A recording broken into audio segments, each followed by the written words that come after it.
Salut, c'est Ovac, j'espère que vous allez bien. Dans la dernière vidéo, on a vu comment utiliser le mode octal pour appliquer des permissions, comment est-ce qu'on compte en binaire et comment on applique les permissions avec les chiffres de 0 à 7 sur nos fichiers Linux. Et dans cette vidéo, qui sera la dernière sur les permissions avant qu'on passe à la suite, on va voir ce qu'on appelle les permissions spéciales, à savoir le SUID, le SGID et le sticky bit. Qu'est-ce que ça veut dire? À quoi ça sert? Comment on l'applique? On va regarder tout ça en détail sur notre système Linux. Vous êtes prêts? Allez, on y va.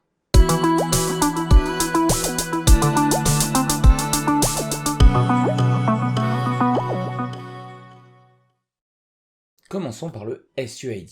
Le SUID, Set User ID, ça sert à exécuter un fichier, donc ça ne concerne que les fichiers, en tant qu'un utilisateur particulier. Qu'est-ce que ça veut dire? Ça veut dire que lorsque je vais exécuter un fichier qui a le SUID d'activer, je vais l'exécuter comme si j'étais le propriétaire de ce fichier. Ce qui va me permettre d'avoir des permissions spéciales sur des fichiers en particulier et du coup d'accéder à des choses auxquelles je n'aurais pas forcément accès si j'exécutais le même programme mais en tant que mon utilisateur. L'exemple le plus flagrant pour ça, c'est la commande password, passwd, qui permet de changer le mot de passe d'un utilisateur. Donc je vais me diriger vers mon système de test comme d'habitude et ici vous voyez que je suis sur une session tout à fait classique. Si je lance une commande, par exemple la commande sleep qui me permet de lancer un sommeil pendant 120 secondes et que ici j'affiche le résultat de ces commandes, on voit que ici ma commande sleep 120 elle existe et elle est lancée par l'utilisateur Wobak. Donc jusqu'ici rien d'étonnant. La commande PS étant une commande qui permet de voir les processus qui tournent sur le système, mais on verra ça plus tard dans une autre vidéo. Ici, si j'arrête cette commande et qu'à la place je lance la commande passwd, là, on voit qu'il attend que je rentre un nouveau mot de passe et que je fais ici la même commande mais avec le mot-clé passwd. On voit que cette fois-ci, la commande passwd, elle est lancée par l'utilisateur root. Pourquoi? Parce que seul l'utilisateur root a accès aux fichiers qui contiennent les mots de passe des autres utilisateurs, et heureusement, sinon ça voudrait dire que n'importe quel utilisateur pourrait accéder aux mots de passe de tout le monde. Et du coup, lorsqu'on exécute la commande password, elle est exécutée en réalité par l'utilisateur root. Je vais utiliser la commande which pour voir où se situe l'exécutable passwd. On voit qu'il est dans /usr/bin. Si je fais un ls-l sur /usr/bin/passwd, on voit qu'il a une couleur particulière et que ici, à la place du X, on a un S. Donc c'est comme ça qu'on manifeste le fait que le SUID a été mis en place, c'est en ayant le bit S sur le user. Donc si je veux manipuler un fichier quelconque et que je veux lui donner le SUID, je vais faire un chmod u plus s de fichier. Et à ce moment-là, si je liste mon fichier, on voit qu'il a la même couleur que passwd et qu'il sera, s'il est exécuté en tant que wobak. Vous voyez ici que le S est en majuscule, la raison est simple, j'ai mis en place le SUID, mais le fichier n'est pas exécutable. Donc il faut que je lui rajoute le droit d'exécution pour que ce droit soit mis correctement, et on voit que ici le S est passé en minuscule parce que le droit d'exécution a été rajouté, et donc quiconque exécutera ce fichier, pour l'instant il est vide, mais si dedans il y avait un programme ou un script, il serait exécuté en tant que l'utilisateur Wobak est le propriétaire du fichier. Le SUID ne concerne que l'utilisateur propriétaire, donc c'est pour ça qu'on le modifiera avec la commande chmod u plus s ou u moins s si vous voulez le retirer. C'est un cas très particulier de l'utilisation de sécurité et du coup on ne met cette permission que sur des fichiers dont on est absolument certain de l'impact que ça aura. On ne s'amuse pas à mettre ça sur n'importe quel fichier, n'importe comment. Donc c'est un cas assez rare d'utilisation d'une permission spéciale. La deuxième permission spéciale qu'on va voir dans cette vidéo, c'est le SGID. SGID pour Set Group ID, c'est une permission qui s'applique sur des répertoires uniquement. Donc on a vu que le SUID c'était fichier uniquement et exécutable. Le SGID, ça va s'appliquer sur des répertoires. Ça va servir lorsqu'on crée un fichier dans ce répertoire à hériter du groupe propriétaire du dossier parent. Alors, qu'est-ce que ça veut dire? On va clarifier un peu ça, toujours sur mon système de test. Je suis dans un répertoire où j'ai deux dossiers, un qui s'appelle partage avec SGID et un qui s'appelle partage sans SGID, et on voit que ces deux dossiers, donc ils appartiennent à Wobak et au groupe Wizards.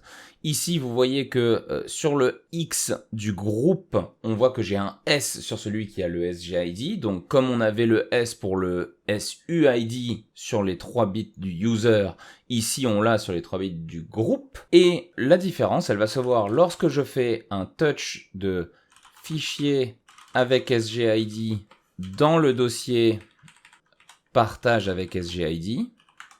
On va voir que ce fichier, eh bien, il appartient à Wobak Wizards. Alors que si je crée un fichier dans le dossier sans SGID, et que je liste le contenu du dossier, on voit qu'il appartient de manière classique à Wobak, puisque Wobak est le nom du groupe principal de l'utilisateur Wobak. Donc l'important ici, c'est que lorsque j'ai créé ce fichier dans un dossier qui avait le SGID, automatiquement, il a hérité du groupe Wizards. Et donc ça va permettre de travailler de manière collaborative avec plusieurs utilisateurs du même groupe, sans avoir à changer systématiquement le groupe propriétaire des fichiers qu'on essaye de partager. Simplement en étant dans un dossier sur lequel le SGID a été mis en place, on va pouvoir travailler de manière collaborative puisqu'on appartient au même groupe avec les droits d'écriture. Par exemple, si je me dirige avec un utilisateur Harry qui fait partie du groupe Wizards dont j'ai parlé tout à l'heure et que je me dirige dans le répertoire en question et que j'essaye de modifier le fichier qui est avec le SGID et que j'essaye d'y mettre du contenu, on voit que ça fonctionne et on voit que si je fais la même chose dans le dossier qui n'a pas le SGID, on voit que j'ai un permission denied alors que je fais partie du groupe Wizards qui est propriétaire du dossier. Mais comme le fichier, lui, si je liste le contenu des deux dossiers ici, on voit que sur partage sans SGID, eh ben, je fais partie de Others en tant que Harry, et du coup, je n'ai pas les droits d'écriture sur ce fichier, alors que ici, comme je fais partie de Wizards, j'ai récupéré les droits d'écriture sur ce fichier. Ce qui me permet donc, sans aucune opération particulière de la part du propriétaire, de pouvoir travailler de manière collaborative sur des fichiers partagés dans un même dossier. Pour appliquer le SGID sur un dossier, on va utiliser la commande chmod comme toujours et on va faire g plus s du dossier en question. Donc si là par exemple je veux le rajouter à celui qui ne l'avait pas et que je liste le contenu du dossier, on voit que j'ai rajouté le s ici. Et si je veux le supprimer, je vais faire un chmod g-s de Wobak partage sans SGID et on voit qu'avec cette commande, j'ai supprimé le SGID du dossier partage sans SGID. Enfin, la dernière permission spéciale qu'on va voir aujourd'hui s'appelle le sticky bit. Donc, à quoi est-ce qu'elle sert? Elle va servir lorsqu'on a un dossier commun à plein d'utilisateurs. Par exemple, sur votre système de base, le dossier /tmp a cette permission spéciale appliquée. Et elle va permettre une opération très particulière qui est que tout le monde a le droit d'écriture sur le dossier. Donc vous pouvez créer des fichiers dans ce dossier puisque c'est ce à quoi le droit d'écriture sert. Et vous n'allez pouvoir supprimer que les fichiers dont vous êtes le propriétaire. Par exemple, je deviens l'utilisateur Wobak et je me dirige vers le dossier qui s'appelle commun. On voit que j'ai le sticky bit qui est mis, puisque dans la permission de Others, où il y aurait le droit X pour traverser le dossier ici, j'ai un T à la place comme sticky bit. Je vais dans le dossier commun, et je crée un fichier, mon fichier. Ici, on voit que Wobak est propriétaire du fichier. Je peux supprimer ce fichier sans aucun problème, donc je le recrée, je le supprime, pas de souci.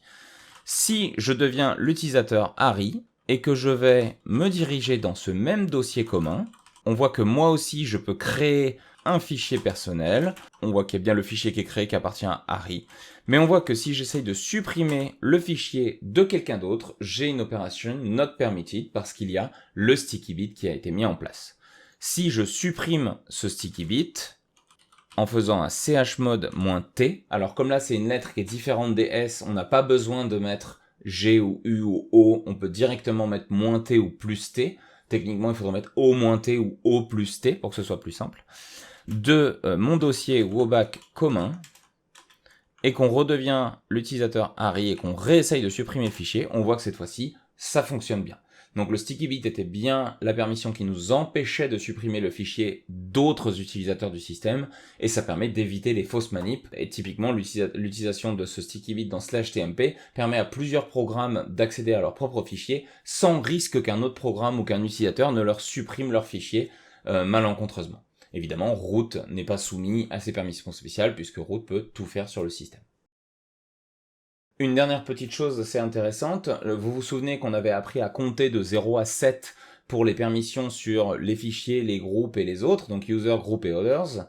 On peut faire la même chose pour les permissions spéciales avec un chiffre supplémentaire qu'on va placer avant les chiffres qu'on utilise d'habitude. Par exemple ici, si je vais dans le répertoire Wobak, on voit que j'ai mes différents répertoires. Si je veux leur appliquer des permissions spéciales, en réalité, lorsque je fais un chmod, par exemple 775 sur un des dossiers, eh bien en réalité, j'exécute un chmod 0775. Si je fais un 0775, ça veut dire que je ne mets aucune permission spéciale sur le répertoire en question. Les permissions spéciales vont avoir les trois valeurs 4, 2 et 1 comme on les a eu pour RW et X. Simplement, ça va être 4 pour le SUID, 2 pour le SGID et 1 pour le sticky bit. Ce qui veut dire que si je fais un 4775, on va voir ici que le S du SUID est apparu sur la première partie. Si je fais un 2775, on verra que c'est l'application du SGID qui a eu lieu. Et enfin, si je fais un 1775, on verra que j'ai rajouté le sticky bit à ces opérations. Et je peux bien évidemment combiner en faisant un chmod 7775 qui va ajouter toutes les permissions spéciales à mon fichier. Donc là, on voit que les permissions spéciales étant particulières, on ne les retire pas en faisant ce chiffre, on ne fait qu'appliquer. Et donc si je veux la retirer, je vais faire un chmod U-S, par exemple, pour retirer le SUID, ou un G-S pour retirer le SGID et ne laisser dans mon cas que le sticky bit.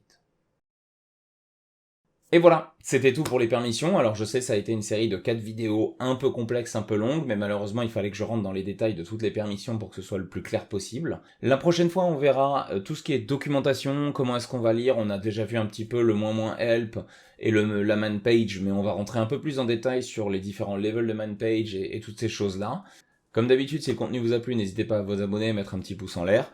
Si vous avez des questions, l'espace commentaire est là pour ça. Et je vous dis à très bientôt pour une prochaine vidéo. Ciao!